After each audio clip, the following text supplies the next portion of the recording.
Ajá. Hello, everyone. I have Taylor, I have Maribel and Tere on the line on three-way listening to the meeting, but Maria hasn't joined. So I'll just be on the lookout to my text messages in case she calls because I called her, but she didn't answer. Thank you, Joanna. Appreciate it.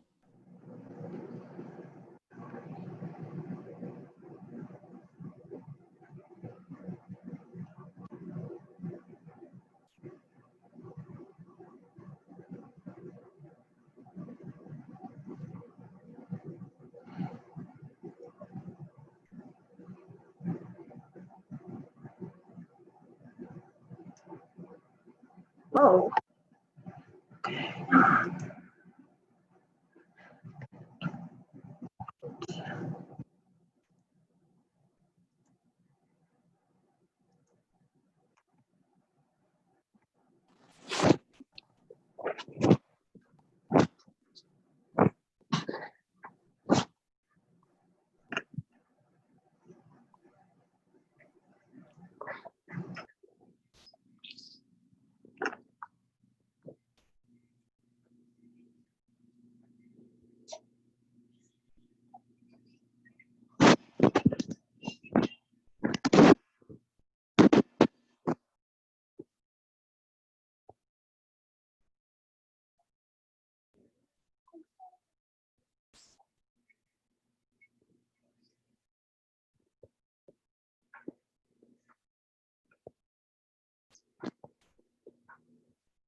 Hi, welcome everyone. We're just going to wait another minute or so until a few more people join. In the meantime, I just want to mention, I'll say this again in Spanish, but if you need to call in for Spanish translation, the number is on this slide and on several slides in the presentation. Hola, bienvenida. Vamos a empezar pronto. Solo estamos esperando a unas personas más. Si necesita de interpretación en español, puedes adquirirla llamando al número que está en la pantalla. Y si nos está escuchando en español por teléfono, puede conectarse al 562-335-0419. Otra vez es el 562-335-0419.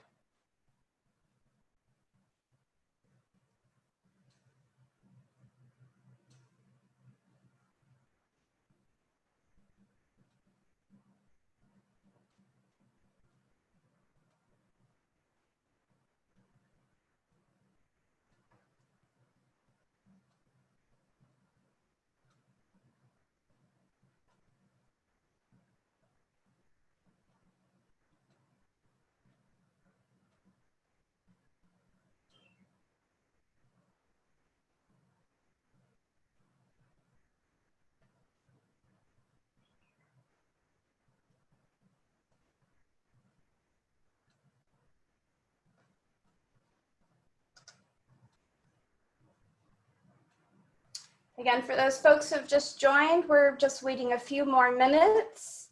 We want to give everyone a chance to jump on this call. Y para los que acaban de entrar, nomás les avisamos de que sí tenemos interpretación, traducción en español. Puedes llamar al número que está en la pantalla. Y si están en el teléfono, les voy a decir qué número marcar. Es el 562-335-0419.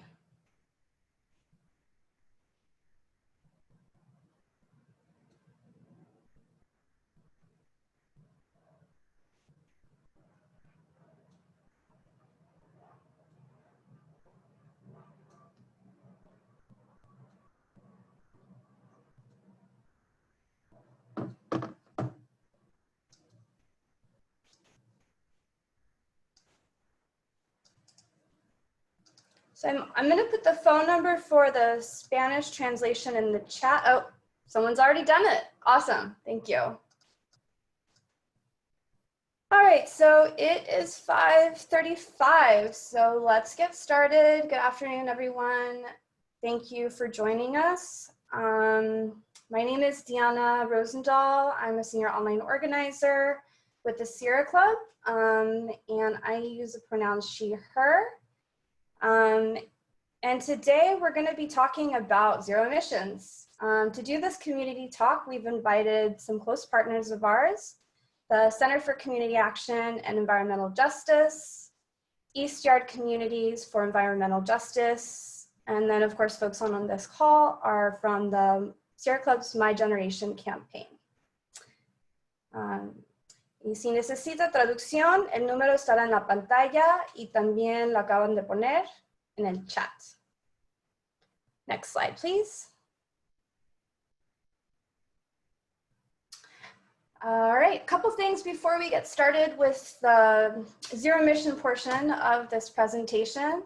We want to do a land acknowledgement. So we're joining today from Southern California, and we recognize that this country was colonized on stolen land.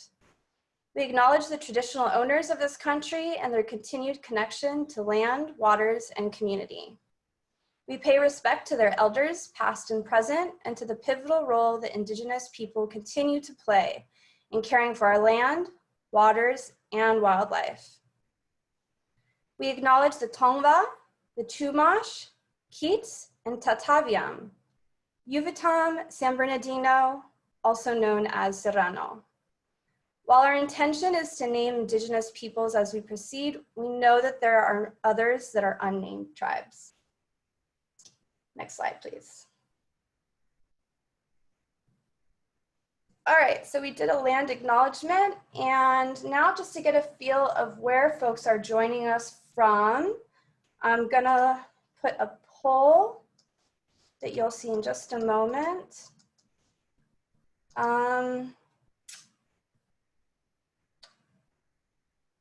I'm having a technical issue, so if you can actually put in the chat where you're coming from, it could be the city or the county, city or the county, and just put in the chat. And then Angie, if you want to read off where folks are joining us from in the chat, that would be awesome. All right, we have some folks from Orange County, I see, LA County, Long Beach, San Bernardino, Riverside's in the house, Carson, Montebello, Fontana. Let's see, a lot of East LA, Montclair. We have Redlands, East LA, Paris, San Diego. Welcome. El Segundo, and of course, I'm going to say again, San Bernardino, Linwood, Ontario. So we got folks from all different counties. No, San Fernando, 818. Welcome, everyone. All right, thanks, Angie. Next slide. Okay, a few technical stuff. So this webinar is being recorded. There's an option, you can turn off your video if you don't want to appear on the recording. The recording is mostly internally for us to see how we can improve this presentation, but we might also share it for educational purposes. That also includes sharing it with the press who are interested in learning about this issue. So for that, know that whatever's on video is considered on the record, but anything that you put in the chat is private, and that'll be off the record. So press won't be able to have access to that. We will have a time for questions and answers. We're gonna leave that to the end, but feel free to type your questions in the chat as you're thinking of them. We have a moderator, a few people, they're going to be watching the chat, so we'll pull your questions at the end. A couple of features about Zoom, as probably a lot of us are very familiar with it now, but some of us are not. If you want to rename yourself, so you see where the square where your image is, if you hover your cursor, your mouse over that where your image is, you can see where you can unmute it. Let's make sure everybody is muted during the presentation, unless at the end we're going to ask questions. But in that same spot, there's 3 dots, and that's where you can also turn your video on or off, and there's an option to rename yourself. Also for this presentation right now, what I'm seeing is the slide, and then on the right-hand side, I see a grid with everyone's beautiful face. But there might be times where you want to focus in on who the speaker is. And so to do that, so you can see the slide and the speaker, look to your top right of the screen, and you'll see there are 2 options there. It says speaker view, and that's how you click on speaker view, and then exit full screen. And there's, during the meeting, if you want to share a reaction, if you look at the bottom of the screen, there's 2 reactions. You can do it. There's one for claps, something you like, or a thumbs up. Another way of just, yeah, I'm seeing some people use it already to, you know, engage and let us know how we're doing. And there is often a feature for raising your hand, but I actually don't see it. It might not be on this version of Zoom. But anyways, we want to make sure we take the questions at the end. So please just drop your questions. I just saw Francis do it, but please just drop your questions in the chat and we'll get to those towards the end. Now, some folks may have heard of this new phenomenon called Zoom booming. So there might be, what that means is if somebody's, you know, coming onto this call and is trying to interrupt for whatever reason, as the host, I'm gonna go ahead and turn off their video or mute that person if the behavior is inappropriate. Worst case scenario, I don't think we'll have to do this. We might have to end the session and then I'll resend a new link to everyone. So just check your email if that happens so that we can get back on again. Okay. And okay, next slide. Okay, so one more thing before we jump into the zero emission chat is that we want to take a moment to also acknowledge that our support and our solidarity for the movement for Black Lives, and really to everyone who's been taking action to hold police accountable and to prioritize investment in the resources and services that are strengthening communities rather than oppressing them. The Sierra Club also has to recognize that we still have a lot of work to do. We have to dismantle systemic racism within our organization as well. The environmental movement doesn't exist in the vacuum. And so this means that it's our responsibility to use our power to help abolish systemic racism. It's destroying lives, communities, and our planet. We have to remember also that we're still in the midst of a pandemic. COVID-19 crisis hasn't passed, and it continues to disproportionately harm Black, Indigenous, and Latinx people and other communities of color. The pandemic has revealed how the communities most impacted are often the same people that suffer from high levels of pollution and their communities and poor pollution in their communities and poor access to healthcare. So the fight for environmental justice can't be separated from the fight for racial justice. Everyone deserves to breathe clean air. Next slide. All right. I think we might need to refresh the slides since I'm noticing that, yeah, oh, that was good. You can go back if you want, and we'll just go to that overview slide. All right, so we're getting the next slide up, and I just want to introduce to y'all Angie, who is going to continue to facilitate the meeting from this point forward. All right. Hello, people. You can be anywhere virtually, but you're here with us, and we appreciate that. Welcome, everyone. My name is Angie Valderas. Pronouns she, her. I'm organizer here with Sierra Club in the region.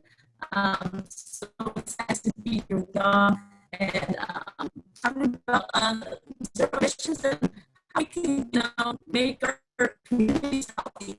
And especially for me here in the Inland region, which I like to call small town, but I mean, it's sad that, that just trying to breathe clean air is a struggle, right? So I want to introduce, yes. Angie, I'm so sorry to interrupt you.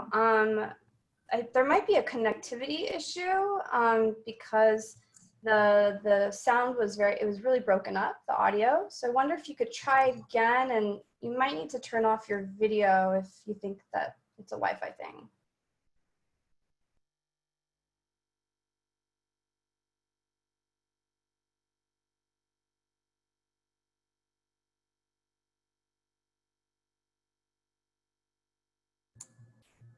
Hello, can y'all hear me now? Yes. All right. As like I was saying, thank you for being with us here today. I know y'all could have been anywhere virtually, but you're here with us and we appreciate it. Not only do we want to talk about how do we make our communities healthy, but myself living here in the inland region, it's sad that it's just a struggle to breathe clean air, and that's a lot of folks out here and living by warehouses, ports, airports, and so on. So I'm going to introduce one of our colleagues, our awesome colleagues from East Yard Communities for Justice, Earth Justice, Taylor Thomas, who's going to pretty much break down what we're going to go over today. And Taylor, let me hand it off to you. Cool. Thanks so much, Angie. Good afternoon, everyone. My name is Taylor Thomas. My pronouns are she, they. I'm coming into you from Long Beach, California and Tonga Territory. And I just want to take a moment to acknowledge the historical times that we're in right now. Diana mentioned them earlier. You know, I think we're seeing a lot of heightened attention around police violence. And so you're probably thinking like, why are we taking the time to talk about regulations coming out of the air agency, right? But it's important to uplift that violence comes in many forms, especially for working class communities of color, and that includes pollution burdens. It looks like having no access to healthy and affordable foods, right? It looks like broken sidewalks and limited public transportation. It looks like warehousing and rail yards and freeways eating up our neighborhoods, carving up our neighborhoods, right? And so it's important to, you know, raise that because there's a lot of things happening in the world. And it would be nice if we could just deal with one issue, but we can't. We have to tackle all of these things at the same time, right?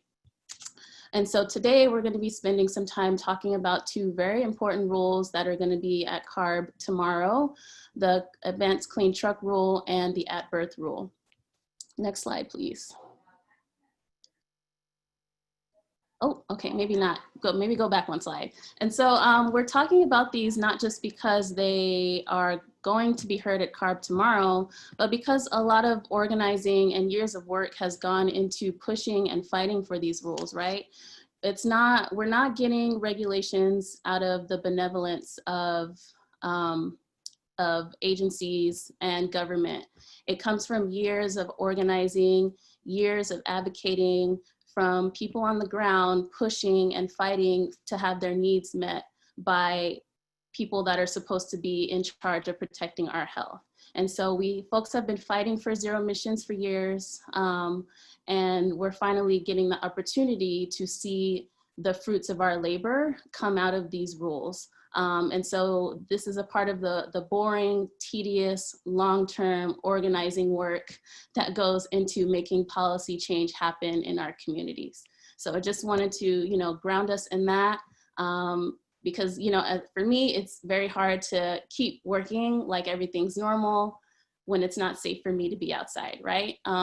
But we can't stop working because we have to deal with these issues because they impact our lives. So just wanted to name that. And with that, I think Yes. I will pass it over to Angie or Carlo. Yes. Yes, thank you, Taylor. Thank you so much. And you're right. You know, no matter what's going on, it has to continue, right? I would like to introduce our volunteers who will be sharing their story. And this is in San Bernardino. Can you hear me? Breaking up again. See, I don't think my audio and video is like me. Okay.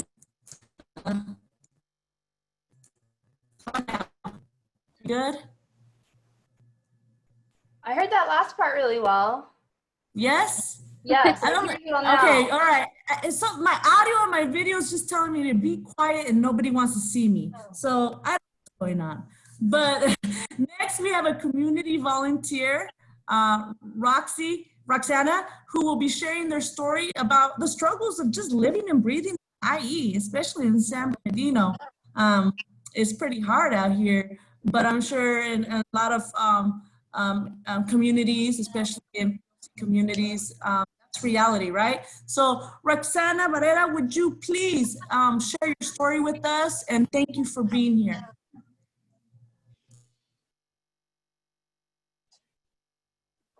Thank you all for having me. Can you hear me?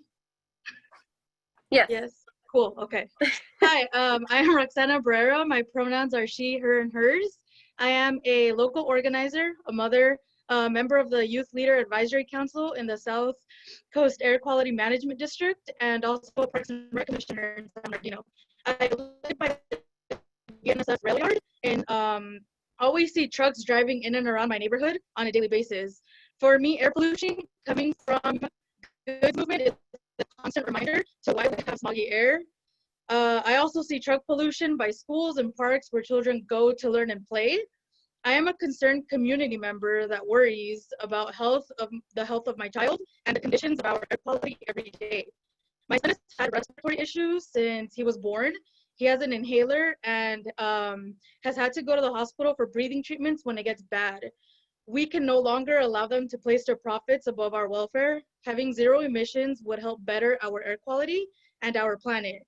Moving away from fossil fuels and converting 5% of all fleets to electric would be a great start into moving towards a better future.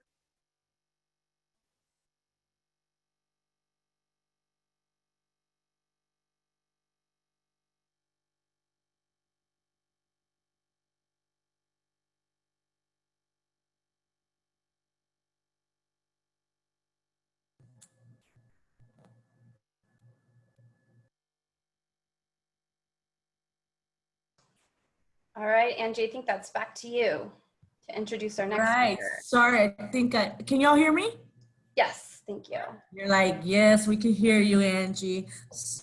Just bear with me. Not too much long you have to hear my voice. But thank you so much, Roxana, for sharing your story, and we really do appreciate that. And, you know, shining light to, you know, the struggles, not only as adults, but children, right, here in our region.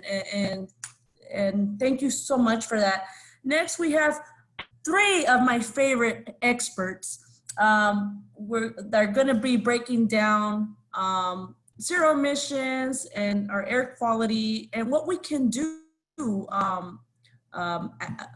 from this point on and how we could get involved and so on. So let me go ahead. I'm going to be introducing Carlo from Sierra Club, Andrea from CCAJ, and I get once again, Taylor Thomas will be joining us. So go ahead, Carlo, take it away, and thank you. All right, thank you so much, Angie. I hope everyone can hear me all right. I am calling in from Los Angeles, and it is June gloom where I'm at. But I want to thank Roxana for sharing her story. It's really community members like herself that are taking time out of their busy day, out of their day of being a mother, being an advocate, to really advocate on not only how these issues are affecting them, but affecting the 2 million Southern California residents who are currently experiencing the worst effects of air pollution. So I wanted to start off our discussion today by really contextualizing where the state of our air quality in Southern California is right now. And this may be very old news for many of you on the call, and I see a lot of familiar faces and names, but Southern California still has the worst air quality in the nation when it comes to ozone and smog pollution. The slide on the screen is 15 years worth of air quality data from our regional air quality management district. It shows all of the days that we've had healthy air, which are in green, and all the days that are yellow, orange, red, or purple. Those are the days where our air was so polluted that it was either unhealthy for children or elderly, folks with respiratory health issues, but it was also so polluted and so unhealthy that it literally broke federal and state laws for clean air. And so what we can see is that consistently for 15 years and for many years before that, we've had what we call a smoggy summer. And that's because in Southern California, not only do we have good weather and beautiful landscapes, but we also have the conditions that really create not only ozone pollution, but turns that ozone pollution into smog. And so really what that means is that every year we have a season where children, elderly, folks with asthma, folks with OPD aren't able to go outside in the same way and enjoy the clean air quality. And to what Angie and Roxana and Taylor were just beginning to talk about is that we know this poor air quality is not felt evenly. So next slide, please. So a lot of what we are going to be talking about today is going to be about truck pollution and pollution from the freight and goods movement sector. We'll be talking about two specific regulations, one that affects trucks and one that affects ocean-going vessels. But we really want to contextualize this as two pieces that really get at a larger problem, which is the logistics and the freight goods movement network that we have all across Southern California. Many of you know that we have the largest goods movement network. We have the largest ports complex in the nation. And we also have the most number of warehouses out in the Inland Empire that are affecting Black and brown and working class communities. And so while affluent communities in the coastal areas near Santa Monica, near Malibu are breathing healthier, cleaner air, it's these communities that are breathing the truck pollution, living next to warehouses, and really experiencing where I think these two quotes really summarize the effect. They're experiencing the slow violence of the supply chain. So next slide, please. So I wanted to just take a minute, and if we, Christiana, go ahead and press play on the video. I wanted to just take a minute for us to kind of see what does this mean in everyday, in real time. So this is actually a video of a time lapse we did out in San Bernardino, capturing how many trucks were passing through this freeway interchange in less than 5 minutes. And so we'll let the video play because it's just 1 minute and it has a few important stats, but it really begins to show you that living next to a freeway, living next to a truck route, in some ways, these are the monuments to environmental racism that still stand in Southern California, because these are the places where people are unnecessarily dying from diesel pollution, from truck pollution, and also from natural gas combustion, which is creating unhealthy conditions in their communities. And so again, I mentioned that this was just barely 5 minutes, and this truck counter actually got up close to 100 trucks just in that 5 minutes. So just a little reminder, call to action. Next slide, please.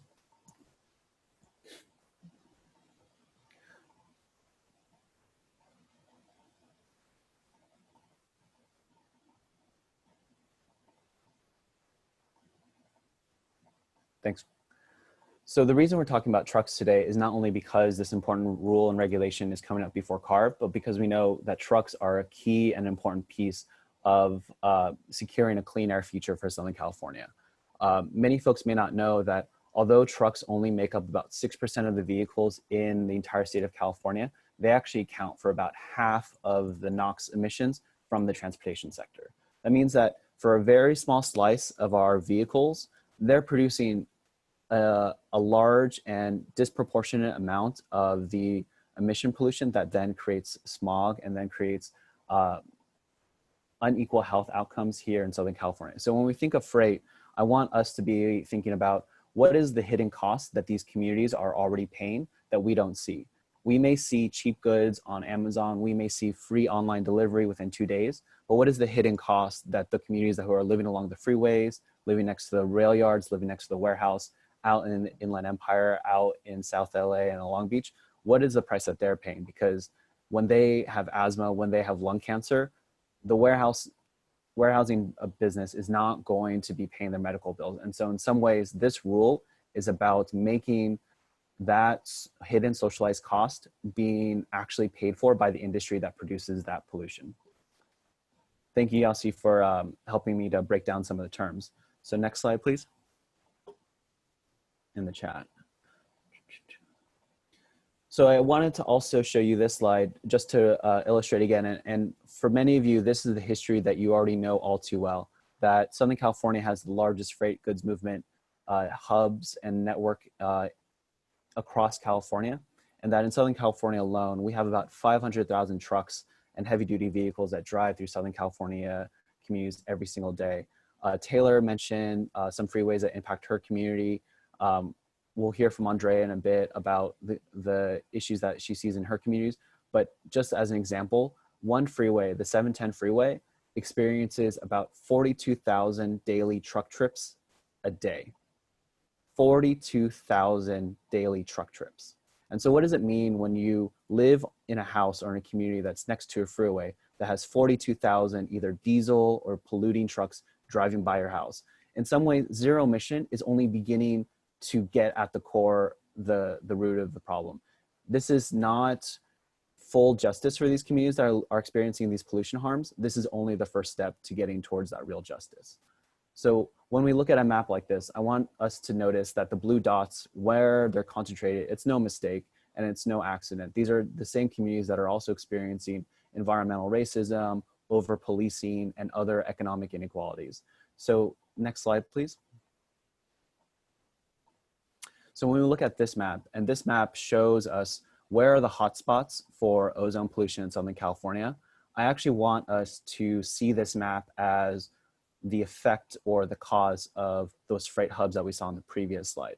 So when we see those clusters and how they're concentrated in certain communities, that for the Sierra Club and for our partners, that is the connection for why this air quality in those communities are also so bad. There are other sources. There are stationary sources like power plants, gas plants that we won't get into today, but those are also part of the mix that we're trying to address. Next slide, please. So I just wanted to hand it off to Gabby, because part of why we called this a Zero Emissions Community Talk is to try to get to know more of you all and what you're seeing in your community. So Gabby, just wanted to hand it off to you for the poll question. Thank you, Carlo. Hi, everyone. I'm Gabby. I'm with CCAEJ. So we want to get y'all's input on this, and we want to put up this poll. So what the question is, do you live, study, or work near any of the following? And there are some options that you can choose. There's a freeway, there's rail yard, port, warehouses. I mean, there is a reality, right, in where we live in a community that sees all of this. But please take about 20 to 30 seconds to fill this out for us, and then we could go ahead and go over the answers.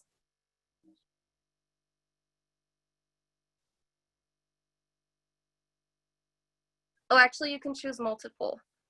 So please feel free to choose multiple, if that is what you see in your community.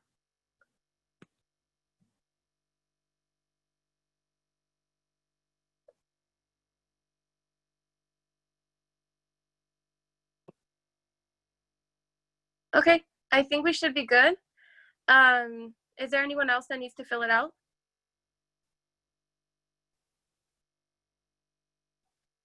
Okay, perfect.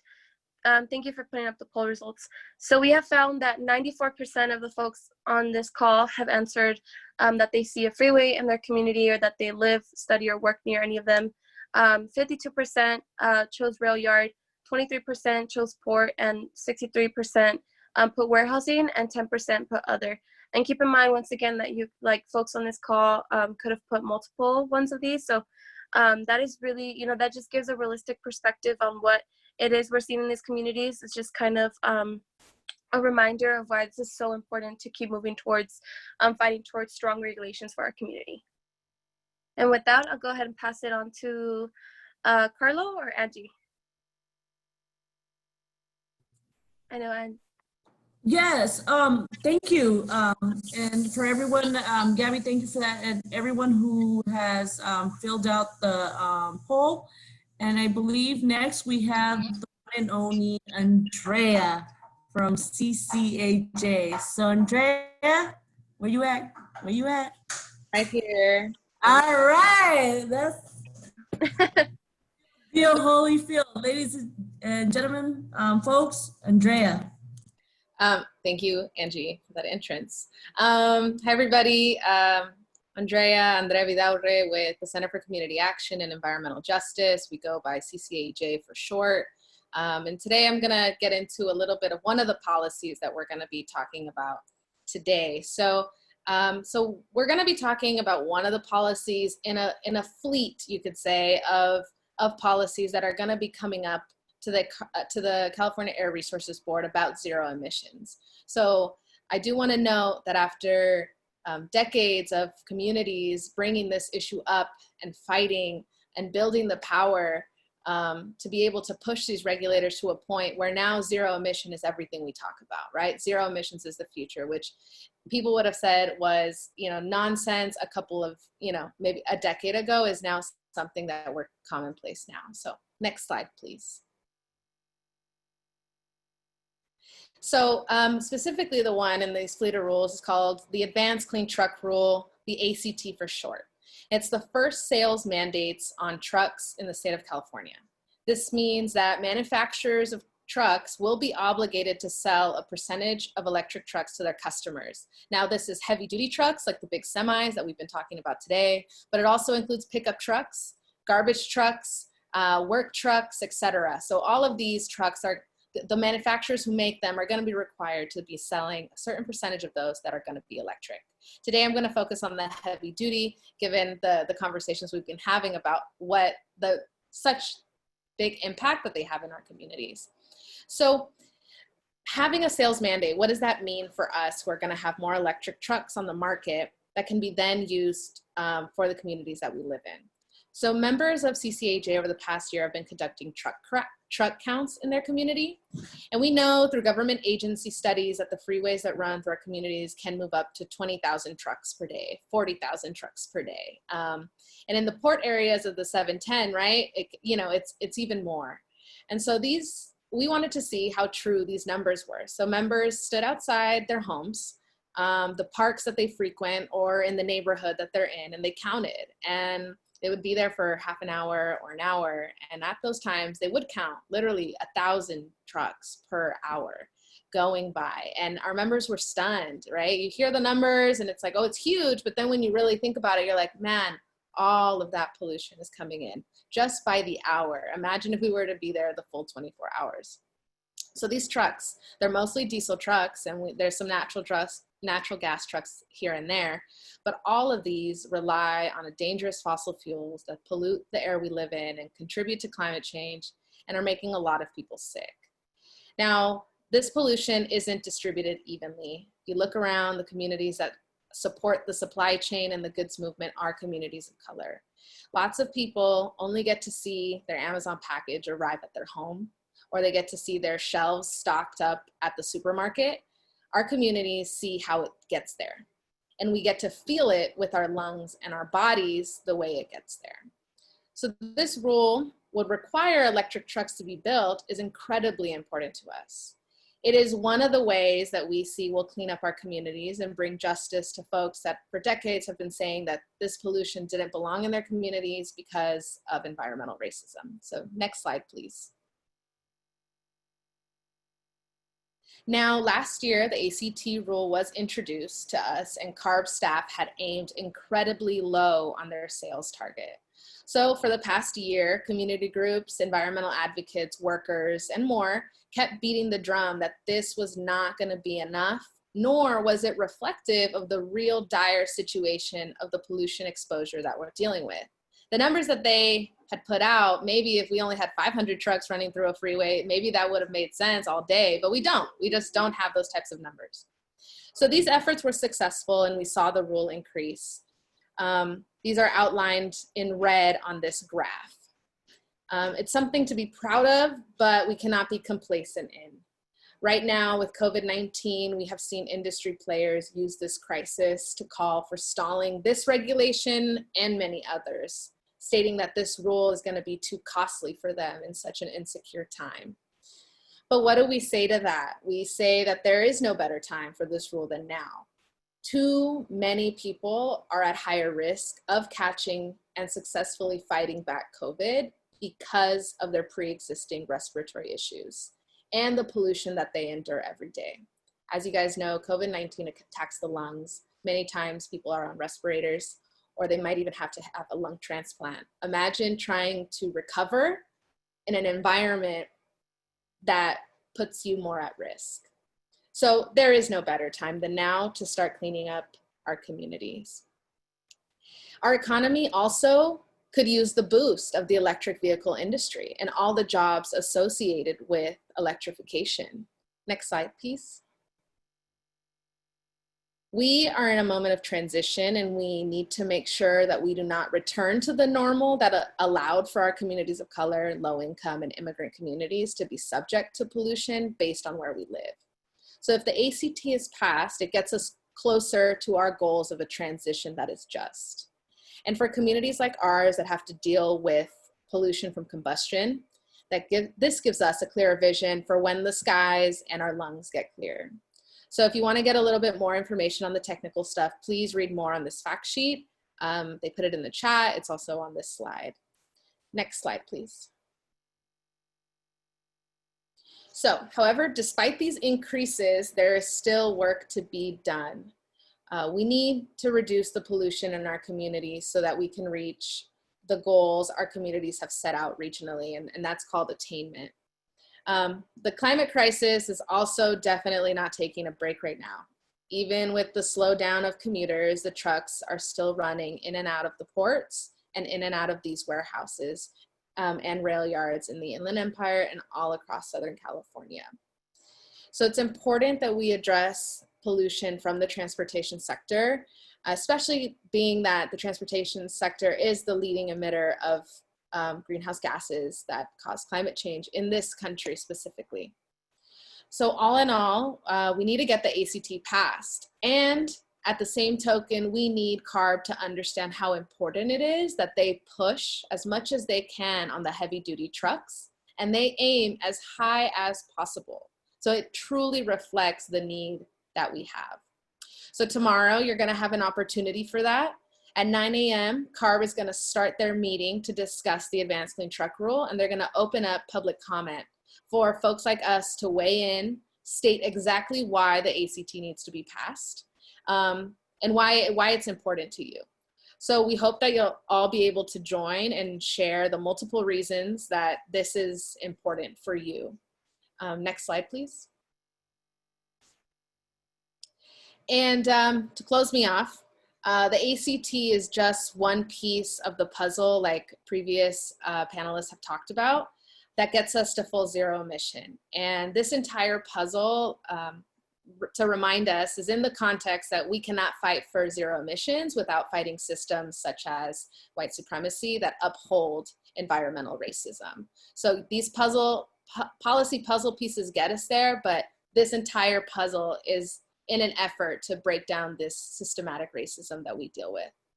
So now I would like to invite a partner and a dear friend back on the stage, Taylor Thomas from ECR Communities for Environmental Justice, to help us understand other policy puzzle pieces that help us get to zero emission and these goals that we've been talking about. Thank you. Thanks, buddy. All right, my friend, my buddy, going on vacation without me. I'm mad. So cool. So we spent a little time talking about trucks, right? And if you're on this webinar, I'm definitely, assuming that you experience these impacts, you see these trucks in your communities, you see other pollution sources, but I'm also going to spend a little time talking about ships.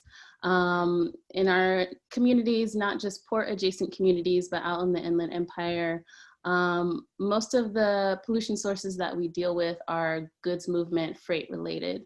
And so for me in Long Beach, that is trucks, that's also ships, right? And at ports, ships are the biggest sources of pollution. And due to international laws, different jurisdictions, they are one of the hardest sources to get at in order to reduce pollutions. But thankfully, CARB is going to be discussing a rule to dramatically reduce emissions at ships. And so that's what I'm going to be talking about. So next slide, please. Cool. So CARB is going to have an informational hearing tomorrow alongside the ACT vote about At-Berth rule. And this rule will be an update to their existing rule, a much better update that will essentially require all ships that come into the ports on West Coast ports to either plug in to something that's called shore power, or to use emissions control capture technology on their ships.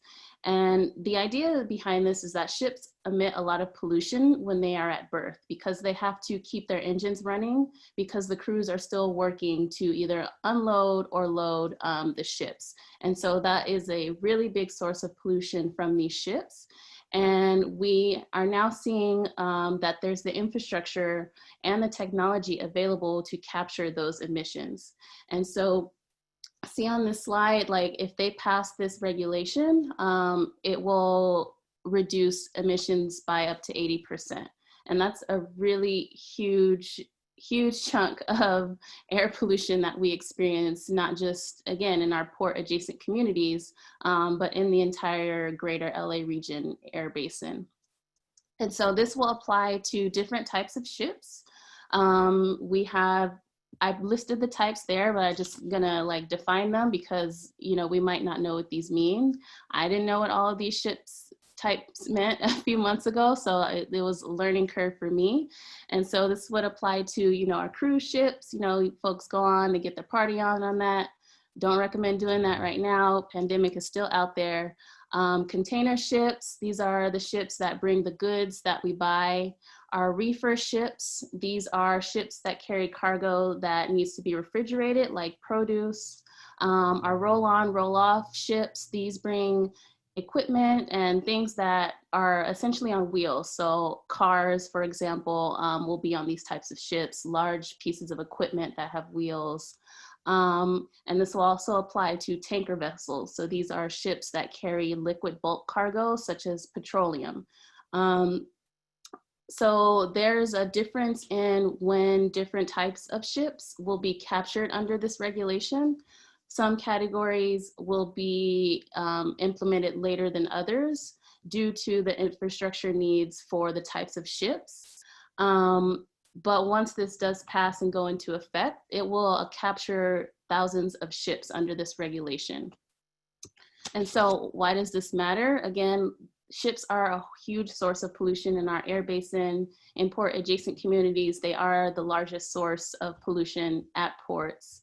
And folks have been fighting for cleaner air from ports for decades. And, you know, we are now seeing an increased call from industry to stop or delay some of these regulations, especially from the goods movement industry, because they are using the pandemic as an excuse to say that, you know, now's not a good time to regulate. They can't participate in regulations. Regulations will hurt the economy, right? But these are not new arguments.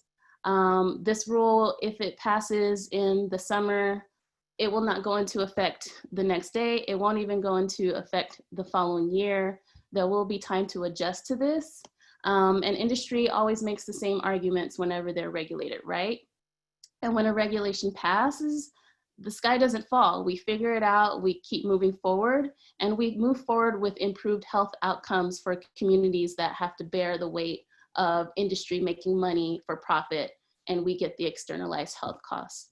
So this is a very short summary of this rule. Tomorrow, they are not going to be voting on it, but they will just be giving an informational update. So if you want more information about this rule, then I encourage you to participate in the CAR meeting tomorrow. Next slide, please. So this is some of the facts, again, of why this regulation is very important. It's gonna save lives. It's gonna save people from going to the hospital. You just think about, you know, Roxana sharing the story about her son, right? That's very common in our communities. Our parents have to miss work either because they're sick or they're tending to children, right? People are going bankrupt because of their medical expenses, their health care. So we're not only just going to be saving lives, we're also going to be saving money because people are going to be less sick and having to visit the hospital less. And so you really can't compare the difference in saving lives to industry not wanting to be regulated. It's just not a comparison, right? And so this rule is very important. Again, definitely encourage folks to get engaged in this. Next slide, please. Okay, so what's happening tomorrow? So the CARB, the California Air Resources Board, will be having their remote viewing of their meeting tomorrow. It will begin at 9. I think Andrea mentioned this already. We don't have time certains for these rules, unfortunately. So if you have the ability to either turn it on and leave it on throughout your day, that's recommended. But there is the option to either send in a comment or provide verbal comment. And so if you would like to do that for any of the things we talked about, or if you just want to watch, just to listen, we have the instructions listed on the slide. And we can also share these directly with folks offline if you, we'll send these to you so you can have them available to you. Next slide. So when you sign up to register, you're going to get this screen, and this is basically gonna ask you, what do you want to comment on? And so if you want to comment on the Advanced Clean Trucks rule, then you would mark that. If you want to comment on the At-Berth rule, then you would mark that. You can comment on any rule.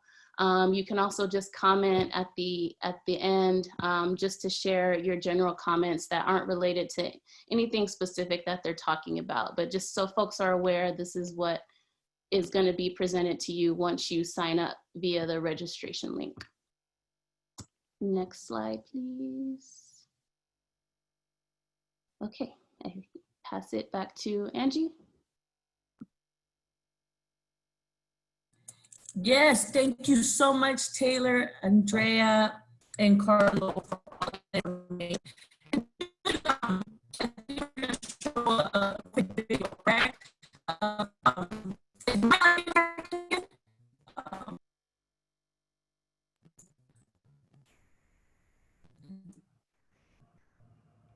Angie, I'm going to go ahead and play the video for everybody. Hey, y'all, I'm Christiana Fadul of the Sierra Club. So I got Angie's back. We have audio problems. We help each other out. So we're going to take a minute to watch this video on some testimony from a community member, a young 17-year-old, I believe, Paris citizen, Paris, the word I'm trying to say. Resident. Thank you. Yes, the word I was looking for. It's been a long day, everybody. So we're gonna go ahead and watch this video now. So let me know in the chat if the audio is okay, if you can hear everything. Hi, my name is Rebecca Hernandez. I'm 17 and I live in the city of Paris. I'm currently suffering from asthma like many in my community are. It is World Asthma Day during COVID-19. In our community, there are many warehouses being expanded and a lot more trucks are being used for these warehouses. It's causing a lot of emissions throughout our community. We push for zero emissions for less pollution from our air district.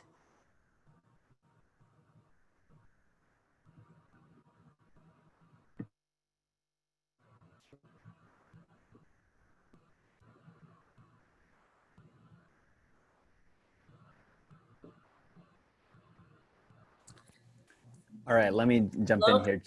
Oh, okay. Oh, Angie, no, your sound's working. Go right ahead. So you can hear my audio now?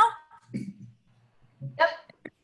Good. All right. So, yeah, it's that simple. If folks are interested, tomorrow for the CARB, share their testimony, please, feel free, to share your story and your concerns. And now we're going to be going into the next poll. Gabby? Yes, thank you so much. So for our next poll is, are you interested in making public comment for the ACT or for At-Berth? And we'll go ahead and give, once again, another 20 to 30 seconds for folks to answer, and then we'll pull up the poll results. And folks can also, if you can put a thumbs up also on your screen once you are once you have completed the poll, that would give us a better insight as to who hasn't yet.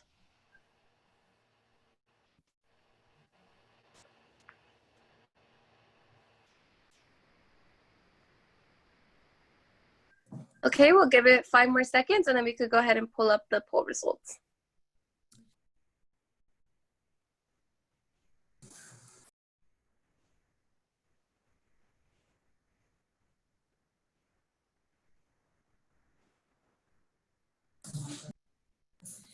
And also, if folks have any questions, a few of us organizers, myself, Yasi, Gabby, Francis will be putting in our emails in the chat, and feel free to hit us up. And we'll make sure we can help you out with any questions, anything you need, let us know.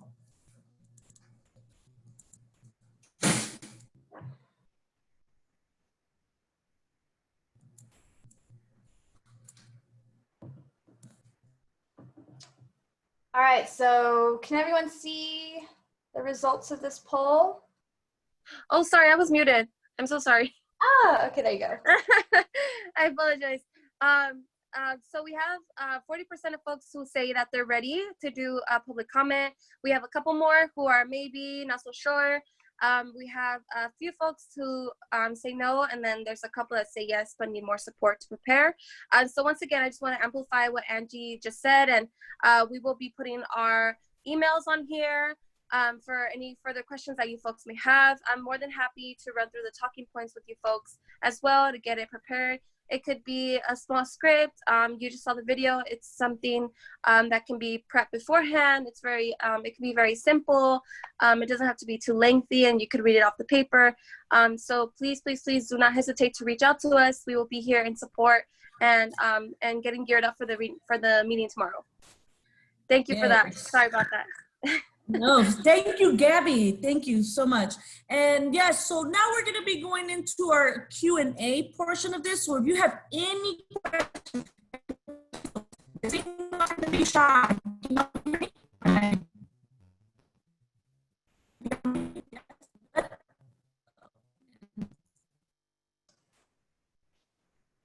All right, we'll pass it on now to the folks who are going to facilitate the questions. Yes, can y'all hear me? Yes.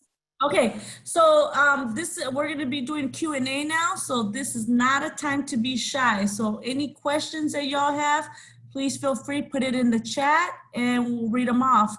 And Jeff put in the chat, is there another means to submit a public comment to CARB if I won't be available at that time? You know what? Yes, I'm sure you could probably email one of us, send us anything that you would like to submit. We could submit it for you, or I mean, myself, I would read it for you on your behalf. And hopefully my audio will be working. But yeah, we could help you out with that. So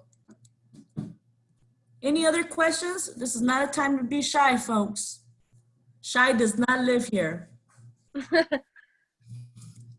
And please remember that no question is a wrong question. And please feel free to put the questions in the chat or raise your hand or however you want to do it. Okay, perfect. We have our first question. So I'll go ahead and read it off. How do the collective partners see the Newsom administration as a partner in this struggle?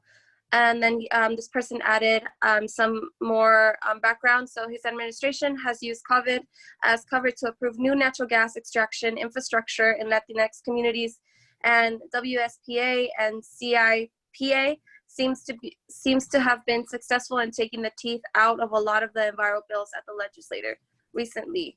How are we holding him accountable? That's from Luis Montes. Good question. One of our experts would like to take this. Andrea, Taylor, Carlo. Yeah, I'd be happy to take this. And Thank you, Carlo. I think I want to emphasize the portion of the question and answer is off the record. But I would say that Governor Newsom, his record has been mixed.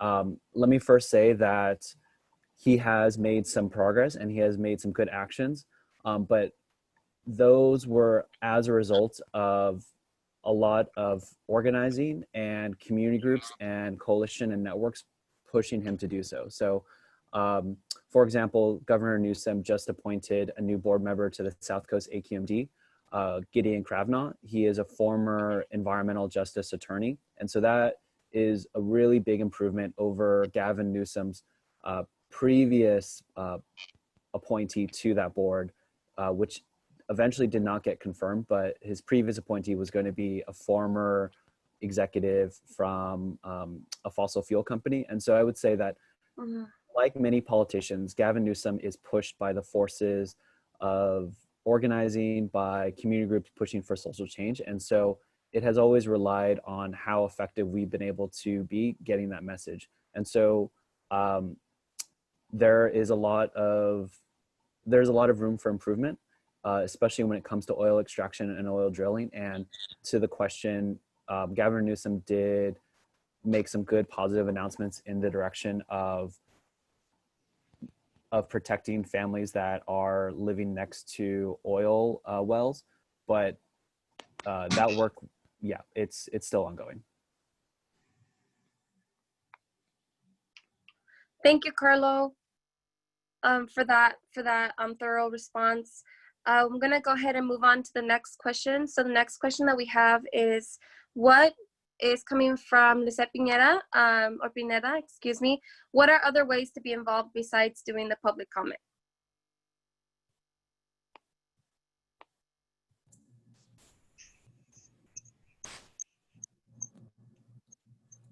I mean, that can be, if you are not available tomorrow, you can also help us blast tweets on social media, or you can take a look at the social media kit. If anybody can add it here, that would be great. And if anyone wants anything to add, please feel free to do so. Yeah, I would also just add that tomorrow is a really important vote for the Advanced Clean Truck Rule, but many of the important regulations that will also affect zero emissions in the freight and goods movement industry, those regulations will be coming up at later board meetings throughout the year. So if you are interested in this sector, there will be other important decisions coming up to CARB in August, in September, October, December. And so it is not too late to get involved on any of those issues that will be coming up to CARB later this year. For written comment on advanced clean trucks, they are accepting written comments during the board meeting tomorrow, but once the board meeting concludes, they won't be accepting written comments for advanced clean trucks. Thank you, Carlo. And also, folks, I would encourage everyone here to please follow us on social media at My Generation, at CCEJ, at EYCEJ, and check us out. I mean, folks are always posting what's going on in their community, what they're doing, and all the work that folks can get involved with. So I encourage everybody to follow us on social media. And any more questions? Just to be clear, is CARB voting on the clean truck rule tomorrow? Yes. Any more questions? Yes, we also have one from Dalia Cerato. Okay. So we have, will the ACT affect the U.S. Postal Service? And then Dalia stated, I know obviously they deliver mail with trucks, but last I heard they were struggling, and I'd hate to see it negatively impact them more than private companies. I can try to take this, but please others weigh in. So the U.S. Postal Service, it's vulnerable right now, but not for the reasons of electrification. It's vulnerable because of the federal government we have right now.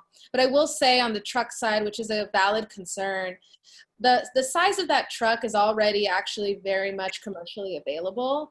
We're seeing like UPS driving some of those smaller delivery vans, and even like Amazon put in for 100,000 of those size delivery vans, like the ones the postal office. So those are a lot more commercially available. And what happens when there are more commercially available trucks is that the prices start to go down. And definitely we're seeing even like battery costs going down as well as more EVs are being made. And so that's the other side benefit of the ACT, is that we're going to be putting more electric trucks into the market, which we've seen through the passenger vehicle side that it does begin to lower the cost. And so with the U.S. Postal Service, yes, they're a government fleet, however, so maybe I want to get clarification on that with Carlo, because government fleets, I think, might have a different timeline to go to zero. That's right. Right, and, by 2045, I think? Yeah, and I want to mention that there is, oh, I'm sorry to hear feedback. There is some efforts to electrify the U.S. Postal Service, and there actually has already been a bill introduced into Congress at the federal level, and Sierra Club National, we are supporting those efforts as well. One thing, this is getting a bit into the weeds, one thing that makes this regulation that CARB is going to adopt tomorrow really special is that it only requires the manufacturers to offer these vehicles as part of their sales offerings in California. So if you were a fleet manager under this current regulation, you are not yet required to buy any zero emission. This simply requires those manufacturers, whether it's Volvo, Daimler, Tesla, BYD, it requires them to provide a certain amount of their vehicle offerings as being zero emission alternative. And so the hope is that as we electrify those larger, heavier, medium duty vehicles, the cost to electrify the smaller delivery vehicles, whether it's UPS, FedEx, or US Postal Service, would actually be much cheaper and much easier once they do want to move. So this regulation won't directly affect, but we are hoping that it will bring down the cost that will allow these industries to electrify much easier, much cheaper in the future.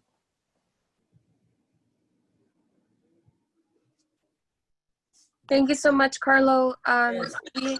Sorry, was that? Go ahead. We have a next question from Jessica, correct? Yes. Okay. So Jessica is asking, can you review what the specific ask is tomorrow at CARB and why they don't want to pass it? That's super important. Very.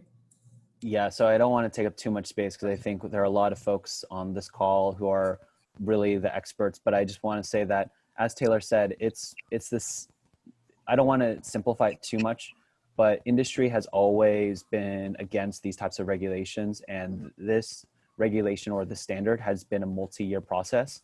And so even though advanced clean trucks has been in the works for the last 2 years, now with COVID and now with everything going on with the slowdown in trade due to trade wars with China, even before COVID, they are using that as the excuse, as the reason to say, we can't afford this, we can't move forward.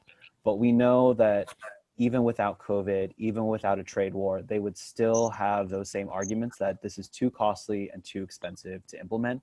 And that's often because California is the first in the nation to do these types of innovative approaches. We've done this before with passenger vehicle standards, with hybrid plugins, and we've been able to grow our economy while reducing our climate impact by focusing on the innovative technologies in transportation. And that's where I think this rule is about making electric trucks the norm in California rather than simply just a demonstration project, a prototype.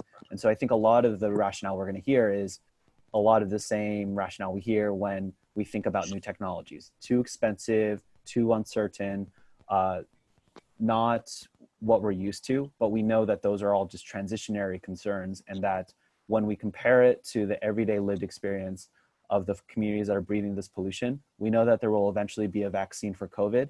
There is no vaccine for decades of air pollution. So zero emission is the only way we can begin rectifying the external costs that we put onto these communities. And so I think a lot of the rationale is going to be prioritizing business cost over community. It's going to be prioritizing throughput in the ports over community health over the ports. Right. Thank you so much, Carlo. Go ahead. All right, so we have another question from Jessica. Is there a policy right now that does mandate that these industries incorporate ZE trucks into their fleets? Well, that's a really good question. Yes, it is.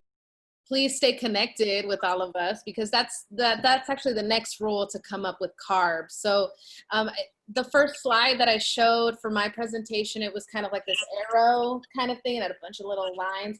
Anyways, that was kind of like the roadmap of the next couple of rules. And so this is the first one they started with on the trucks rules. And so the next one is actually called the CARB Clean Fleet rules.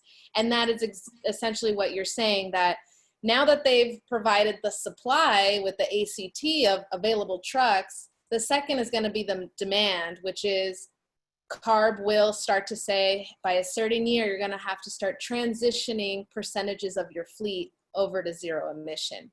So this is still in the rule making. I mean, it's actually, I think, a year or two out. But the time is now to get engaged, because right now is the time where they build up the concepts of these rules and really start to build out how strong it can be. Thank you so much, Andrea, for addressing that question.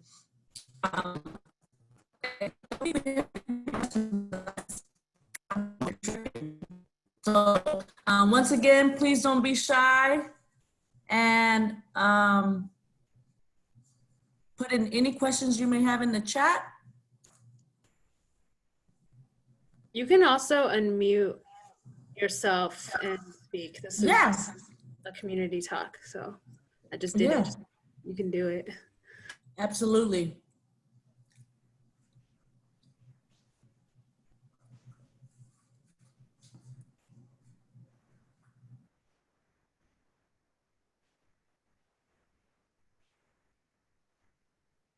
All right, seeing that we have no more questions, anyone?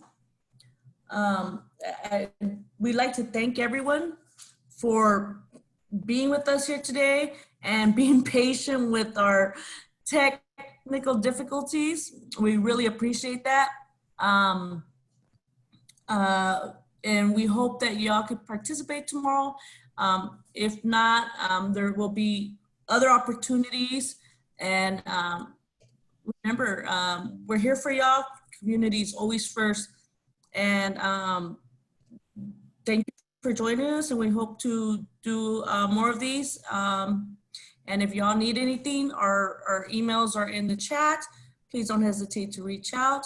And if any other of my colleagues have anything else to say, but I'd like to thank Roxana for sharing their story today. I'd like to thank Carlo and Andrea and Taylor for always holding it down on the policy tip. And everyone else who contribute to this, we really greatly appreciate you. And Diana for leading us off and helping host this, and everyone else, and with Sierra Club, CCAJ, and East Yard, and to the community. We thank you for letting us stand beside you, and we're all in this together, y'all. And all we want is just to breathe and be able to breathe clean air. So we're in this fight together. So thank you. Yeah, I just saw quickly a question about sending out the recording. We will, but that'll take a little bit longer. So you can expect an email after this call with some follow-up resources that we mentioned, but the recording will take maybe another day or so. All right. Thanks, everyone. Y'all have a blessed evening. Take care. Nice to meet you all. Thank you all so much, everyone. We'll see each other soon tomorrow. Bye.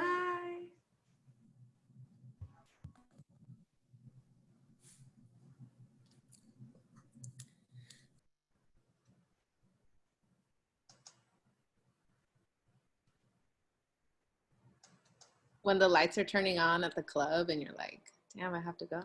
I was thinking the same thing. I was about to say, Andrea, you ain't gotta go home, but we're about to kick you a Zoom, boo.